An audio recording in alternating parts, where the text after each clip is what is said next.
Hey guys, today I'm going to show you how to complete problem number 4 for Intro to Drafting. Now there are actually two small problems as problem number 4, and they look like this. The first guy we're going to do is a rectangle with a circle exactly in the center and the points exactly tangent to one another.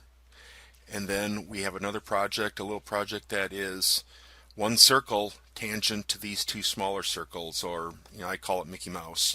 So we're going to start with this rectangle and the circle tangent right in the center. So let's come on back here to Vectorworks. And so I'm going to start by drawing a rectangle. Pretty simple. Rectangle that is 1 3/4 inches wide by 1 1/4 inches tall. So what I'm going to do, I'm just going to draw it, and I'm going to come over here to the, I want to come over here to the object info palette, and I'm going to change the width to 1.75 inches, and I'm going to change the height to 1.25 inches.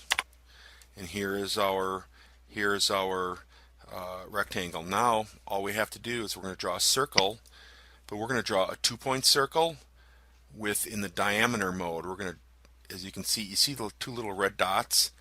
We're going to use that type of circle, and we're going to snap to the center of the rectangle. We're going to drag down, and we're going to snap to the bottom of the rectangle. And now that circle is perfectly tangent to those two lines, and this little part of the mini project is done. Now we're going to draw Mickey Mouse over here. So what I'm going to do first is I'm just going to draw all three. I'm going to draw all three circles just to start. So it looks like there's two circles that are 1 inch in diameter. So I'm going to draw a circle that's 1 inch in diameter. There we go. I'm going to drag him over, hold down the key, and there I have my two circles. And then I'm going to draw the big circle that's 1.5 inches in diameter. Here, 1.5 inches. Okay. Now our goal is to make this big circle, again, exactly tangent, touching at two very precise points, not close. You can if you wanted to, you could scooch that big circle up into where they need to be, and it would look close, but it wouldn't be precise. So the first thing we're going to do is we're going to come back and we're going to get these small circles into place. So I'm going to have my first circle, and I'm just kind of I'll put it right about here.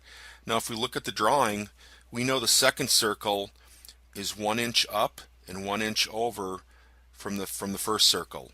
So I'm just going to draw a couple lines from the center point, 1 inch up, okay, and then 1 inch over.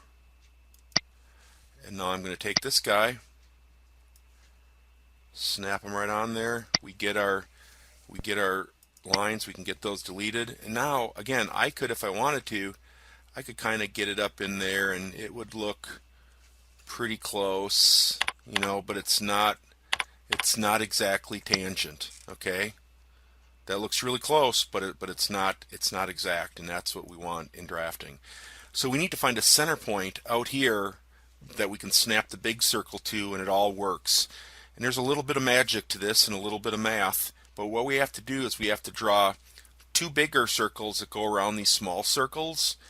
And to do that, we're going to add the 1 inch radius of this small circle to the 1.5 inch, the 1 inch diameter of this circle to the 1.5 inch diameter of this big circle. So if we do the math, that gives us a circle of 2.5 inches. So I'm going to draw a circle that's 2.5 inch diameter.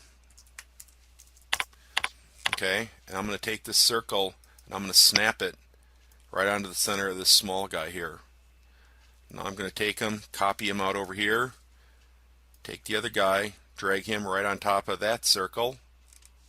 And now this point right here where the two of them intersect should put this circle exactly tangent at both points. And we'll let go. And I'm thinking that looks pretty darn close. So we can zoom in and we can see that these two circles are touching exactly tangent where they need to be, and that's exactly what it's supposed to be.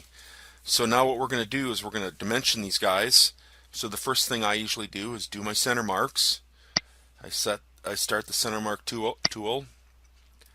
Click. I start dropping in my center marks here. I don't have one on the big guy here. All right. So now let's come up and let's dimension the little project on the left. So I'm just going to, they're all vertical. These are all easy dimensions. All right, and we have one more here that we click to the top of the center line. 7/8 of an inch, right? And this guy 1 3/4. So now this project is dimensioned. Now let's come down to the second, to Mickey Mouse here. Let's dimension this these first guys right here. Okay, let's do the other one right here. And now we can dimension the Mickey Mouse here circles. So let's come down. That is a diameter external, so we would use external diametrical like this. Now remember, we have to use the leader and trailer over here in the object info palette. So we'll go 2 times space and hit enter. That guy's all set to go. Now we have the last dimension for this guy here, and that is an internal diametrical. So I need to use this guy up here, internal diametrical. Click and kind of put him in place where it needs to go. And there's our project number 4. It looks like it's right about like this, and that project is done. So thanks for following along, paying attention, and I'll see you soon for project number 5.